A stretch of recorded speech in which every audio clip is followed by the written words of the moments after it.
क्या हर समय हमें थका थका सा लगता है, बॉडी के हर हिस्से में दर्द होता है, हमें नींद नहीं आती और ऐसा लगता है कि जहां भी प्रेस करो वहां से बॉडी में दर्दें निकल रही हैं? यदि हाँ, तो हम एक फाइब्रोमाइल्जिया नामक बीमारी से ग्रसित हो सकते हैं। नमस्कार, मैं हूं doctor Himang Goyal, senior consultant neurologist, new Delhi. आज हम बात करेंगे काफी आम समस्या के बारे में जिसे कहते हैं फाइब्रोमाइल्जिया। फाइब्रोमाइल्जिया और क्रॉनिक फटीग सिंड्रोम, जिसे आम भाषा में कहा जाता है, एक न्यूरोमस्कुलर डिसऑर्डर है।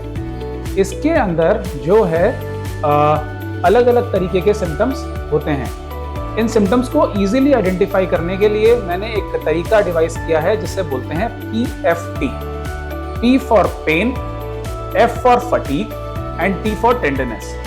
सो अगर हमें हर वक्त शरीर के हर हिस्से में, गर्दन के निचले हिस्से में, पीछे पीठ में, लोअर बैक में, थाइज में, बाजू में, सर में दर्द होता रहता है।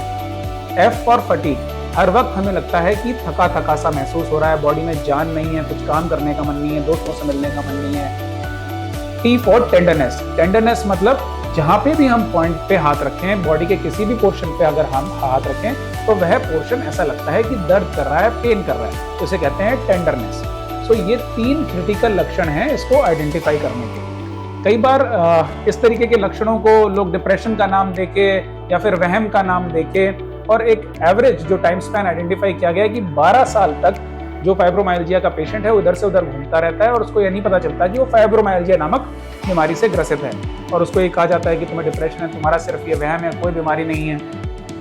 लेकिन यह सच में एक बीमारी है, फाइब्रोमाइल्जिया। फाइब्रोमाइल्जिया में पेन हालांकि नर्व्स एंड मसल्स में होता है, लेकिन जो प्रॉब्लम है वो ब्रेन और स्पाइनल कॉर्ड में जो सेंट्रल पेन प्रोसेसिंग पाथवे है उसके डिफेक्ट की वजह से होता है। अब ये क्या चीज है?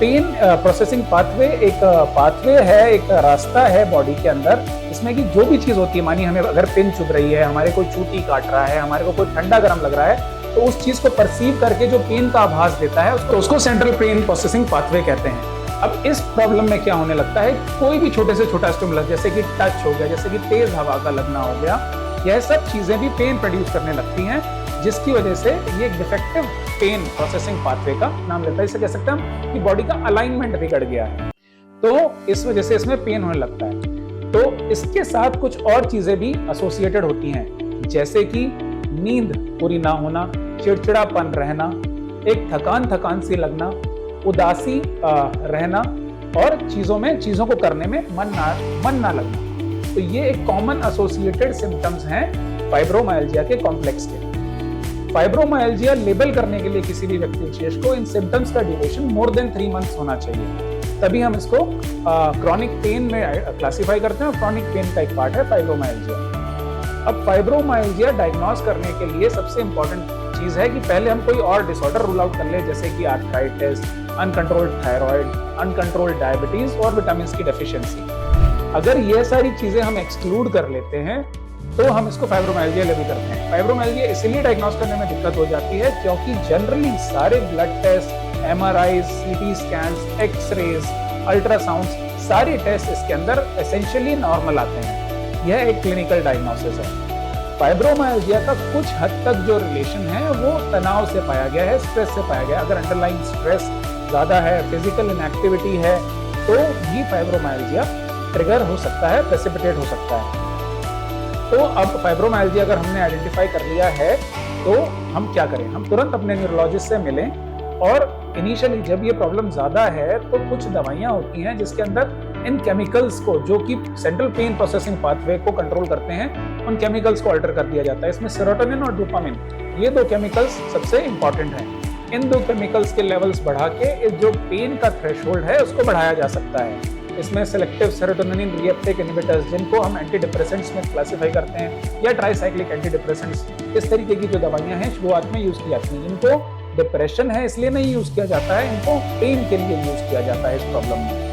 उसके साथ साथ लाइफस्टाइल जो है वो बहुत इंपॉर्टेंट रोल प्ले करती है। योगा एक इंपॉर्टेंट मैकेनिज्म है, मेथड है, जो कि फाइब्रोमाइल्जिया और क्रॉनिक फटीग सिंड्रोम से बाहर आने में हमें मदद करता है। इसके अलावा एरोबिक्स, कार्डियो एक्टिविटीज और aerobics like dancing, swimming, cardio, jogging, इस तरीके की एक्सरसाइजेज अगर 30 से 40 मिनट डेली करी जाए रेगुलर बेसिस पे, स्वेटिंग की जाए 30 से 40 मिनट डेली बेसिस पे, तो ये भी इस पेन का जो परसेप्शन है वो कम करने लगती हैं। उसके अलावा मेडिटेशन एक इम्पॉर्टेंट रोल प्ले करता है, जिसके अंदर हमें अपनी सेंट्रल जो है ध्यान लगाने पे कॉन्सेंट्रेट करके और हम पेन प्रोसेसिंग को कंट्रोल कर सकते हैं। और इन सब चीज़ों के साथ साथ हमें डाइट का विशेष ध्यान रखना है। इसमें fatty fried food, spicy food, खट्टी चीज़ें, ये चीज़ें हमें अवॉइड करनी रहेंगी। इन चीज़ों से हमारा पेन थ्रेशोल्ड लोअर डाउन होता है और क्रॉनिक पेन रहने लगता है। तो ये सब चीज़ों को हम अवॉइड करके ग्रीन लीफी वेजिटेबल्स का सेवन करके